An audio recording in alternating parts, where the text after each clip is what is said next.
The Newsday continues here on One News Now. I'm Sean Yao. The Justice Department has indicted suspended Bureau of Corrections Chief Gerald Bantag for the killing of a radio broadcaster and an inmate. The DOJ panel of prosecutors also approved formal charges against former Bucor Deputy Security Officer Ricardo Zulueta. Bantag and Zulueta are facing 2 counts of murder for the deaths of broadcaster Percy Lapid and alleged middleman June Villamor. For Lapid's slay, Bantag and Zulueta are held as principals by inducement. State prosecutors likewise indicted self-confessed gunman Joel Escorial, Israel de Maculangan, Edmond de Maculangan, and a certain Orly for their direct participation in the killings. The mass indictment also covers the pursuit of cases against Bucor prisoners. You're seeing the full list on your screens right now.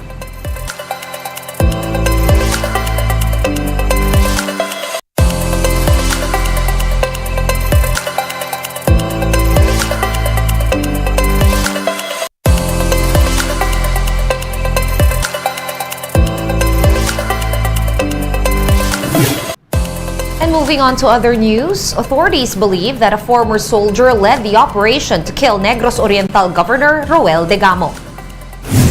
Spokesperson of Joint Task Force Negros, Senon Pancito III, shared this bit of information with the chiefs. Pancito says the arrested suspects in the governor's slay were all former army servicemen who went AWOL or went on absence without official leave. The leader of the group of men who stormed the residence of Governor Degamo, not not in the context of being the mastermind of everything, but the one who planned for the group who stormed the house. We have reasons to believe that he is a former soldier. Meantime, the Armed Forces of the Philippines is ramping up the monitoring of ex-soldiers to prevent them from using their military-learned skills in crimes.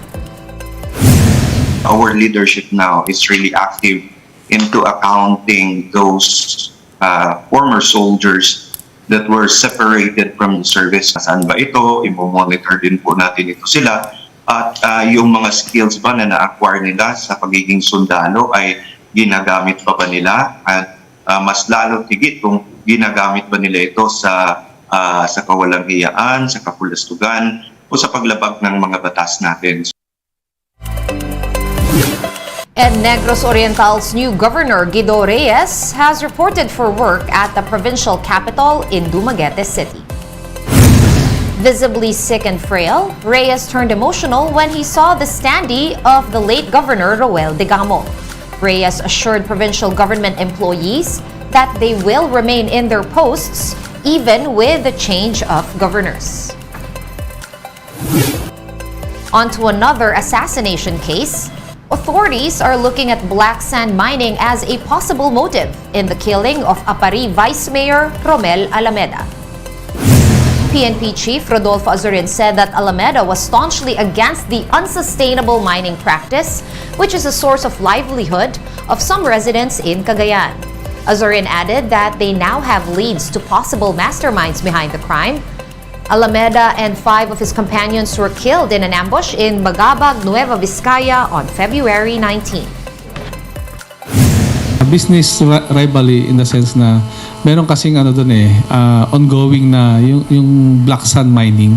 Itong mga black sand na ito ay binebenta sa mga Chinese.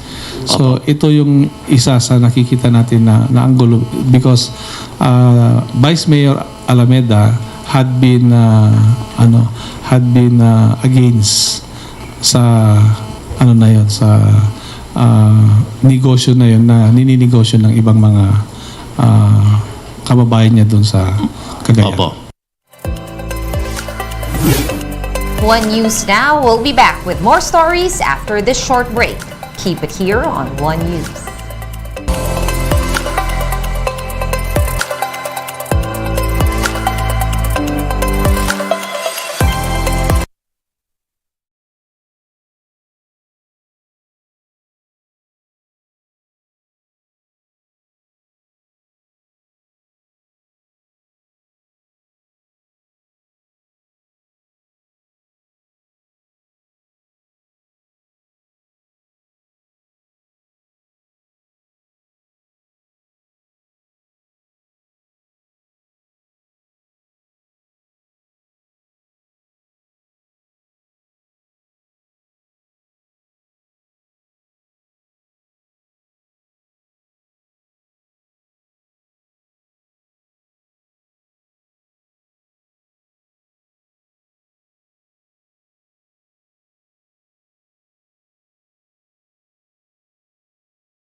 You're still watching One News Now. I'm Sean Yao.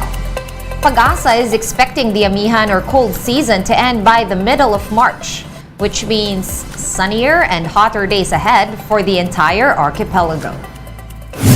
In a weather bulletin, Pag-asa says that the amihan season is on its final stretch, though its cold breeze can still be felt in most of Luzon.